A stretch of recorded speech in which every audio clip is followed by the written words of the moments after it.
ദേ ഈ ഉയർന്നു കേൾക്കുന്ന കരുത്തുറ്റ പെൺശബ്ദം കേട്ടോ.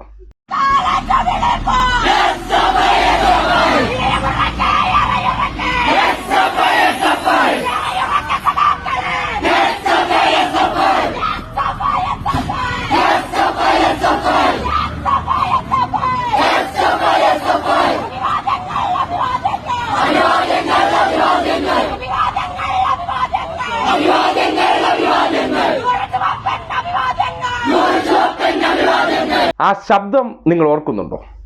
അല്ലെങ്കിൽ മുഖം, വ്യക്തി മിക്കവാറും ഓർക്കാൻ സാധ്യതയില്ല.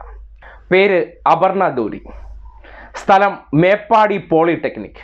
നിങ്ങൾക്ക് ആ പേര് എവിടെയോ കേട്ട് മറന്നൊരു ഓർമ്മയുണ്ട്.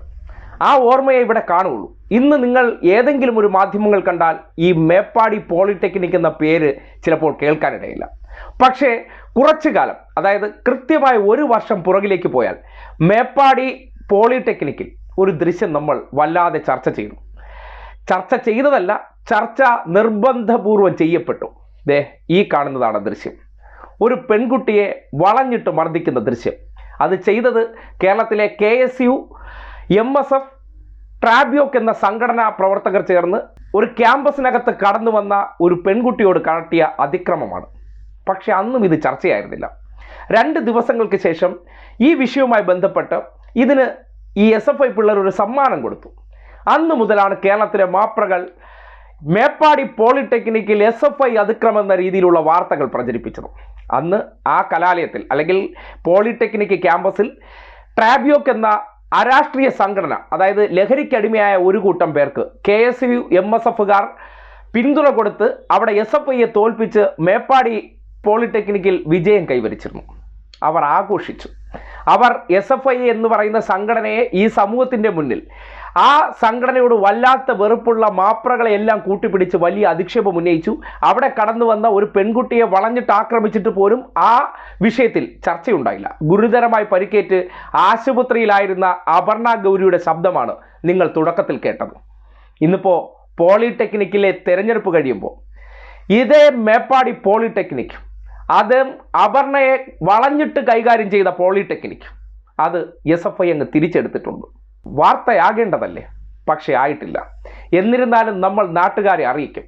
അതിൻ്റെ ആവേശവും അതിൻ്റെ ആഹ്ലാദവുമാണ് ഈ കേട്ടത്.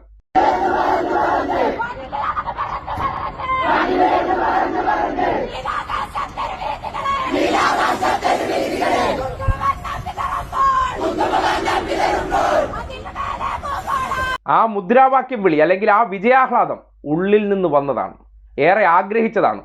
വയനാട് പോലെയുള്ള ഒരു പ്രദേശത്ത് ഇങ്ങനെ ഒരു വിജയം കൈപ്പിടിയിൽ ഒതുക്കുക എന്നുള്ളത് അഭിമാന പ്രശ്നമായിരുന്നു. ആ അഭിമാന പ്രശ്നത്തെ വീരോചിതം നേരിട്ട് 1 വർഷത്തിന് ശേഷം ആ കലാലയത്തിൽ SFI വിജയം കൈവരിച്ചിരിക്കുകയാണ്. SFI വിജയിച്ചാൽ നമ്മുടെ നാട്ടിൽ വാർത്തയല്ല. ബാക്കി ഏതെങ്കിലും ഈ നാട്ടിലെ മുള്ളുമുരുക്കുകൾ വിജയിച്ചാൽ അതിനുവേണ്ടി അല്ലെങ്കിൽ അവരുടെ വിജയത്തെ ആഘോഷിക്കാൻ ഈ നാട്ടിൽ എന്തുകൊണ്ടോ മാപ്രകൾ കൂട്ടത്തോടെ വരും. മേപ്പാടിയിലെ വിജയം ഇവർ മുക്കിക്കളയുന്നുണ്ട്. മുക്കിക്കളഞ്ഞാൽ യാതൊരു പ്രശ്നവുമല്ല. ഇന്നത്തെ കാലഘട്ടത്തിൽ ജനം അതറിയും. എന്തായാലും അപർണ ഗൗരി എന്നൊരു പെൺകുട്ടിയുടെ കണ്ണീർ വീണ ക്യാമ്പസിൽ 1 വർഷത്തിനുള്ളിൽ അവിടെ ഒരു ശുദ്ധികലശം നടന്നിരിക്കുകയാണ്. SFI തിരിച്ചവിടെ അധികാരത്തിലേറുമ്പോൾ അത് നമ്മുടെ നാട്ടിൽ എന്തുകൊണ്ടോ ചർച്ച ചെയ്യപ്പെടാതെ പോകുന്ന നിഷ്പക്ഷ മാധ്യമ പ്രവർത്തനം അരങ്ങുവാഴുന്ന കാലത്താണ്. എന്നിരുന്നാലും പലയിടങ്ങളിലും ഇപ്പോൾ KSUവിൻ്റെ വിജയം ആഘോഷിച്ച അത്തരം ആൾക്കാർക്ക് കാണാൻ വേണ്ടിയാണ് ഈ വിജയം കാട്ടുന്നത്. കാര്യം 1 വർഷം ഒന്ന് സ്റ്റെപ്പ് ബാക്ക് ആയിപ്പോയെന്ന് കരുതിക്കൊണ്ട് അവിടെ അവസാനിച്ചു എന്ന് കരുതുന്നവർ, അല്ലെങ്കിൽ അതോടെ കഴിഞ്ഞു എന്ന് സ്വപ്നം കാണുന്നവർക്കുള്ള മറുപടിയാണിത്. കമ്മിങ് ബാക്ക് എന്നുള്ള വാക്കിൻ്റെ അർത്ഥം എന്താണെന്ന് വരും കാലങ്ങളിൽ ഇക്കഴിഞ്ഞ കലാലയങ്ങളിൽ, അതായത് കാലിക്കറ്റിലും MGയിലും 1-2 ഇടങ്ങളിലൊക്കെ ചില ചക്ക വീഴലുകൾ ഉണ്ടായിട്ടുണ്ട്. ആ ചക്ക വീണതിൻ്റെ ആഘോഷമെല്ലാം അധികകാലം വാഴില്ല. മേപ്പാടി ഒരു ഉദാഹരണമാണ്. മേപ്പാടി എന്ന് പറയുന്നത് 7 സീറ്റിൽ 7ഉം വിജയിച്ചുകൊണ്ടാണ് ഇപ്പോൾ തിരികെ വന്നിരിക്കുന്നത്. അതായത് സമ്പൂർണ്ണ വിജയം, സമഗ്രാധിപത്യം.